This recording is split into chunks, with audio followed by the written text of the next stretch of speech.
Pale Matter presents Edge of the Forgotten.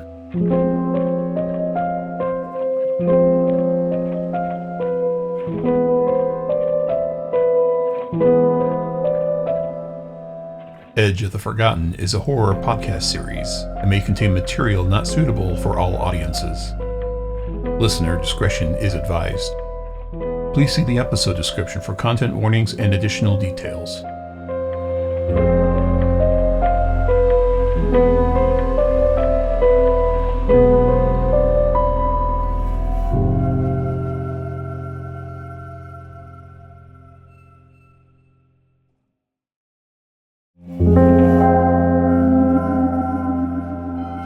Episode 5, Stull, Kansas.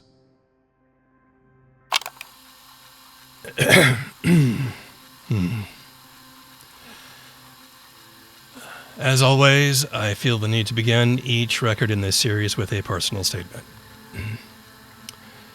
Over the decades, my research has led me to examine stories, places, and events that many have been overlooked or dismissed as little more than folklore, superstition, or coincidence. However, these accounts, though often fragmented and difficult to piece together, suggest connections between events and phenomena that defy conventional explanation. As an academic, my goal is not to sensationalize, but to analyze and document what I've discovered. Conclusions, though rare and never reached carelessly, may challenge deeply held beliefs, but they are based on careful study and an unwavering pursuit of the truth. This is audio journal entry number 31. Professor Leo Zinn, Department of Historical Occult Studies, University of Kansas, Lawrence. In my research into the origins of Stull, Kansas, I've uncovered a series of misfortunes and sinister tales that have overshadowed Stull's otherwise modest history. One heart-wrenching incident involved young Oliver Bonmeyer, who tragically met his end in a field set ablaze by his father. Since then, rumors have suggested that stepping on Oliver's tombstone would result in a direct passage to the underworld. Not long after, the somber stillness of Stull was shattered again by the discovery of a man, a stranger unknown to the community, hanging lifelessly from a tree within the Stull Cemetery. Some say the man was a practitioner of black magic, perhaps the victim of a ritual that went terribly wrong, or one that succeeded in ways he could not have expected. Others say he was a weary traveler, stranded by time or fate, his pockets containing items no one could recognize. And one of the more unusual rumors about the hanging man suggests that he was a lycanthrope or werewolf, and that it was the townspeople themselves who strung him up, having seen him for what he truly was. Indeed, the tales of Stull's sinister side seem to focus on its cemetery. A 1974 issue of the University Daily Kansan was instrumental in fueling this lore, stating that the devil himself made biannual visits to Stull on Halloween and the spring equinox. From there, the narrative spiraled, suggesting the cemetery as a site for one of the 7 gates to hell, and positing that the remnants of the evangelical Emmanuel Church were under the devil's dominion. As the years ticked by, the allure of these legends drew many, especially the young and daring, to venture into the cemetery, hoping for a glimpse of the supernatural. With these increasing footfalls came more stories of eerie occurrences, inexplicable sounds, unsettling memory lapses, and tales of witch-like apparitions. Acts of vandalism exacerbated the natural degradation of the cemetery and church. To protect the area, law enforcement patrols became frequent, especially on nights of reputed supernatural activity, such as the equinoxes and solstices. Trespassers risk severe penalties to this day. Reflecting upon Stull's mysterious history, I've come to theorize that the true origin of these supernatural events might be...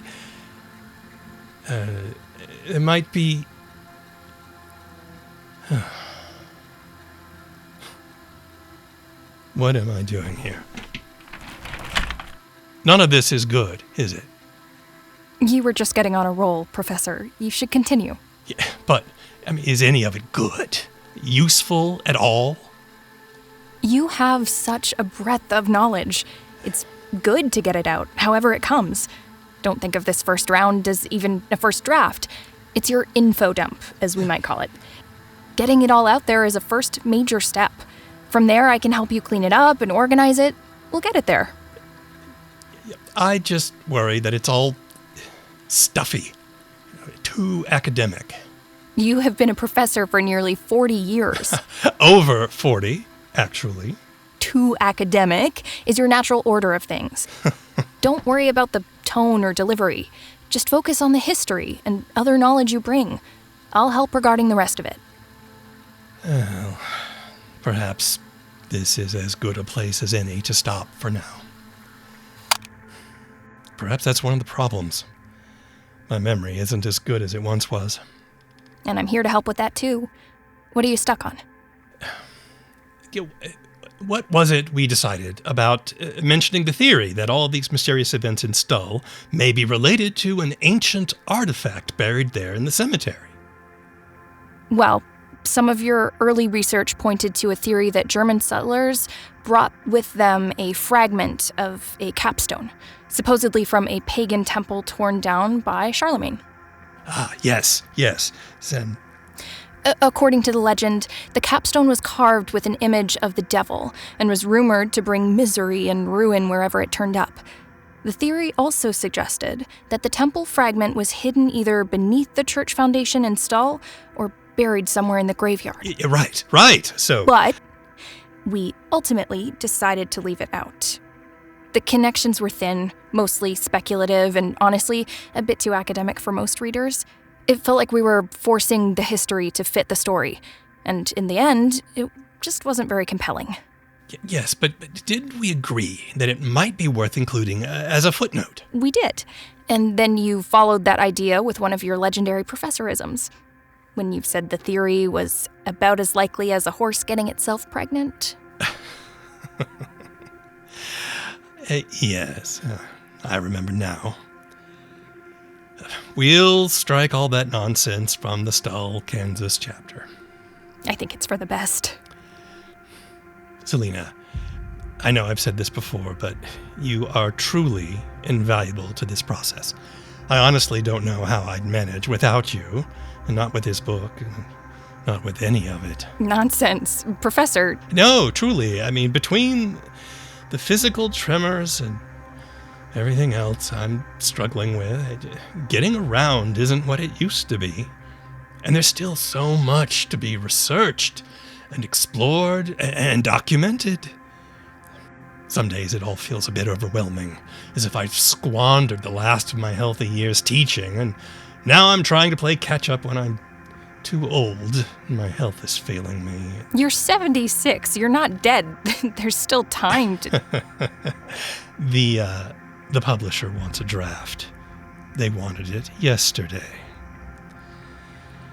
I'd be completely lost in this project without your help. All the legwork you do for me, it means more than you know. Of course, Professor. I'm happy to help. And honestly, I'm still grateful for the opportunity. Work like this feels important to me. I've been drawn to folklore and the supernatural since I was a kid. And being part of this research now, it's, well... Well, I understand, Selena, more than you can possibly imagine. Personally, I've always believed that folklore, the supernatural, and what some call the occult are all part of an ancient effort to make sense of what we've never fully understood. Folklore is a kind of record, after all. It's our ancestors' way of documenting encounters with things they couldn't explain, using the tools they had. And the occult, at its core, is simply a pursuit of knowledge. You know that many people see those in our field as wicked, when really we're just curious. Of course, there are some who have taken this pursuit too far. The occult is a deep well to fall into when your sense of reality is perhaps not the most stable. It is far too easy to pervert knowledge into some misguided belief or for obsession to take hold. I suppose I've lost more than one friend or colleague to such dangers. Yes, I understand, Professor. When I came to the university, I jumped through a lot of classes on cultural anthropology, sociology, comparative religions, but when I began to attend your lectures, I saw it all in a different light. What you showed me was that there was a different way of looking at things, and a way of connecting it all together. As you know, I've taken every course you've offered, sat in on every talk, read everything I could find in the library, and now that I'm working with you full-time, honestly, I feel like the real learning is only just beginning. You've spent a lifetime collecting material, making correlations no one else has thought to look for. That kind of knowledge, it matters. And I want to be part of helping it make sense. Thank you, Selena. You're very kind. At my age, it's good to be reminded that my work still matters. The book you're working on, it's important. You've spent a lifetime collecting stories, tracking down events and places, piecing things together. There are plenty of books on the occult and folklore, but so few try to connect all the threads. I feel lucky just to be helping. Research, legwork, organizing, it's all part of something bigger, and I'm glad to be a part of it. I must say, I have been feeling down for the past year or so. So many young people, even younger professors, are dumbing themselves down with this AI nonsense. Between that and so-called social media, they're losing their ability to reason and think for themselves. It's disheartening, to say the least. That's true. Though I feel like it's tougher being a student these days. If no one is paying your bills for you, you end up saddled with a lot of debt. And for those dumbing themselves down, well, it's the older generation that falls for a lot of... Yeah, okay, I'm sorry, dear. I was not meaning to insult you or start a generational fight. On the contrary, your enthusiasm strengthens my resolve. Every tenured professor in his twilight years should be so fortunate to have someone young and engaged, helping to make sense of a life's work, and maybe leaving something of value behind for those who come after. Speaking of... Remember how I said I wanted to help collect more first-hand accounts for the book? You'll be pleased to know I finally tracked down that rumored story from 1922, the one you've been asking about. Oh, is that so? Yes. It's detailed in a sheriff's report from Douglas County and seems to confirm the event near Stull, Kansas. Oh, go on. Well, in the 1922 sheriff's report, it is written that a number of eyewitnesses claimed they saw a strange building appear overnight near Stull, but before that, there was a flash of blue or purple light, bright enough to illuminate the entire street and shine through the windows of their homes. It's what drew people outside in the dead of night to begin with. And this strange building. It's interesting, to say the least. According to eyewitnesses, the architecture... Well, it was distinctly out of place, almost reminiscent of the early 1800s. Aha! There it is. Evidently. So, perhaps the rumors are true.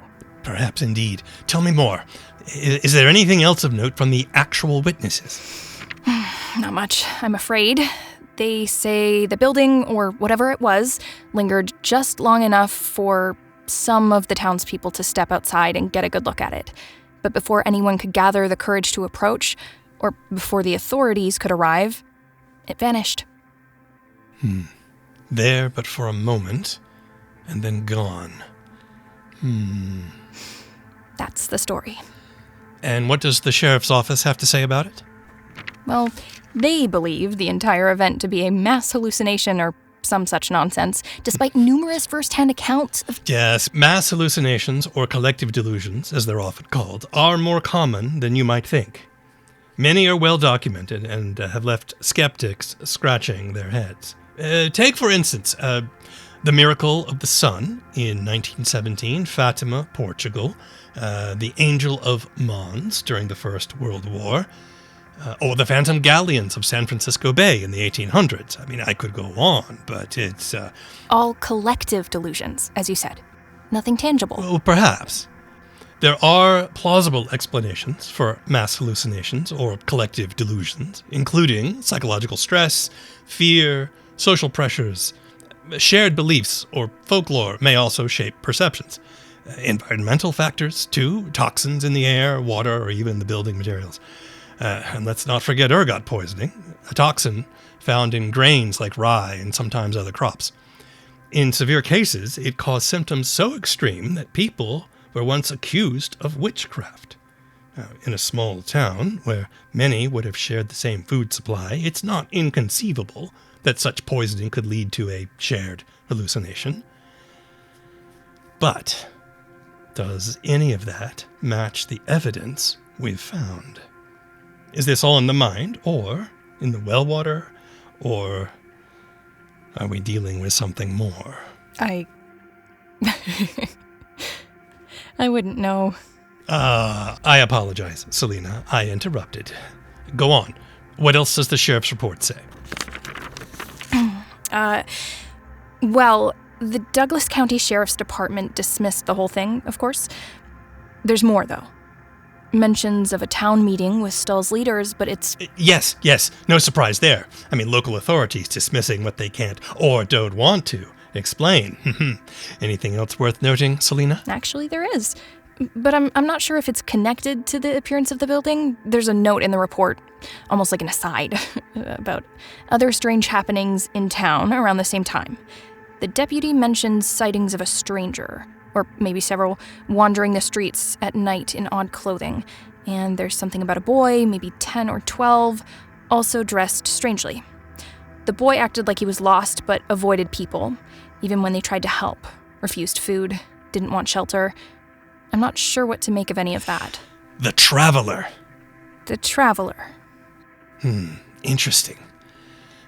I'm not sure what to make of all this, but all of it should be thoroughly investigated. Professor Zinn, if you don't mind me asking, why this story? This place? Because I believe Stull, Kansas is not what it appears to be. That's one of the reasons I agreed to take the position here at the university, far from the University of Tartu in Estonia, where I was conducting other research. Stull is a place of secrets and mysteries that demands investigation. For someone in my line of work, it's a fascinating case study. Yes, there's talk of hell and the devil and all that rubbish, but clearly there's so much more. It was certainly a subject of great fascination for Professor Charles Harcourt, my teacher and mentor. He was a great man, possessed of great knowledge, and a good friend. One of those lost to obsession over the occult? Perhaps, though I may never know. Anyway, beyond all that, my publisher has been rather insistent. There's a lot of interest in Stull, Kansas, regionally and beyond. He thinks it'll help the book sell to a wider audience. I mean, he's probably right. It's one of the better-known legends from the Midwest. Well, I hope this all helps. Yes, this could be a missing piece of the puzzle, for sure. Leave that with me. I'll read it after I'm through with all this dictation. Of course, Professor. I certainly don't want to miss my deadline. I think I'm more frightened of my publisher than I am of the things that lurk in dark corners. Well, I look forward to reviewing your notes. I'm sure it will all come together quite well. Yes. I think I will find this quite interesting. One question, Ms. Morgan. Yes?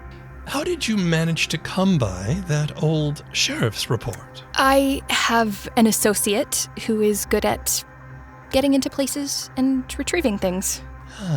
I could give you his name, but... No, that won't be necessary. Just, be careful, Selena. I'm always careful. Yes, on that subject. Yes? We'll need to retrieve a bit more documentation and evidence of these rumors and hallucinations, as they called them. Look deeper into church records, minutes from town meetings, diaries from residents, and anything else you can find in the historical records at the sheriff's office. Oh, and Selena, see if there are any mentions of ergot poisoning in the Lawrence, Kansas area around that time. Perhaps in local hospital archives. It may have been more common than we realize. Yes, Professor. Some of that research I can do myself easily enough, but some of those records may require the assistance of my associate. Yes, of course. I can get my contact to handle things for us, but it'll cost... Not to worry. I still have a few trinkets in my collection that I can dust off and sell if need be. I know a man, a collector of sorts, who trades in a particularly odd category of lost and found objects. And I know he'll be greatly interested in a few pieces I've acquired over the decades. Interesting. Oh, you have no idea. Truly a strange man.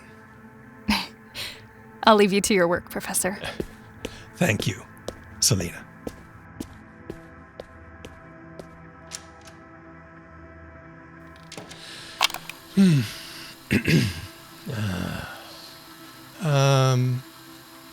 Connecting the dots in my years of research, I've come to believe that there is more to Stull, Kansas than the whispered legends of devils and dark forces, of which I remain highly skeptical. While fascinating to research and ponder, these stories often obscure more practical explanations. Yet, the misfortunes, peculiar events that have plagued Stull over the years suggest there is more here. More than coincidence or myth alone can explain. Perhaps Stull is a place where the strange and unexplained converge after all.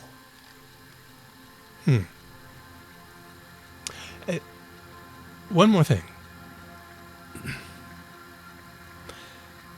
There are places like Stull scattered across the world. Sites steeped in legend, where the boundaries between the known and the unknown seem to blur. Stories like these are often dismissed as mere folklore, but the patterns they suggest are hard to ignore. Could these connections be nothing more than coincidence, or do they point to something far-reaching, hidden in the shadows and forgotten corners of history? It makes one wonder, how much of the truth still remains buried, waiting to be uncovered? I wish Professor Harcourt were still around to discuss these ideas. His area of interest would fit nicely with these reports Selena uncovered. I do wonder what has happened to that man. End of record for audio journal number 31. Professor Leo Zinn, Department of Historical Occult Studies, University of Kansas, Lawrence, etc., etc., etc. Selena, would you mind coming back in here? Selena?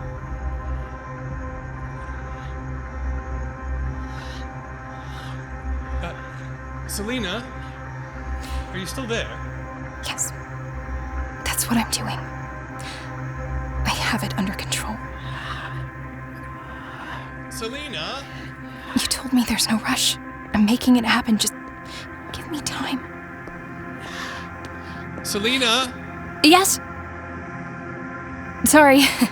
I'm still here, Professor. 1 minute, please. I was speaking to someone.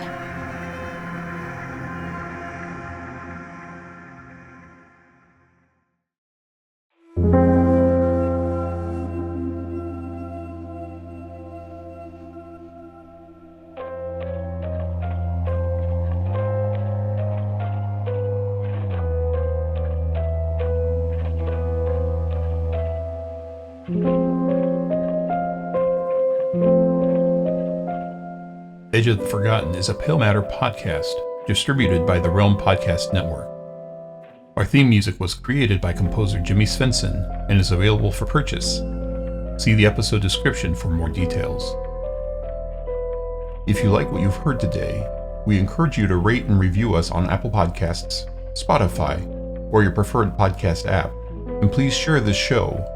This helps us grow our audience, which in turn helps us produce more episodes. For more detailed information about Edge of the Forgotten, credits for this particular episode, or the production team behind this series, please visit our website at www.palematter.com or see the episode description to find out how to listen to our shows, follow us on social media, or connect with us on Discord. For a deeper dive into Edge of the Forgotten, check out our Patreon, where we offer insights and supporting information, physical and digital props, bonus episodes and recordings, and other assets that expand the story in a variety of ways.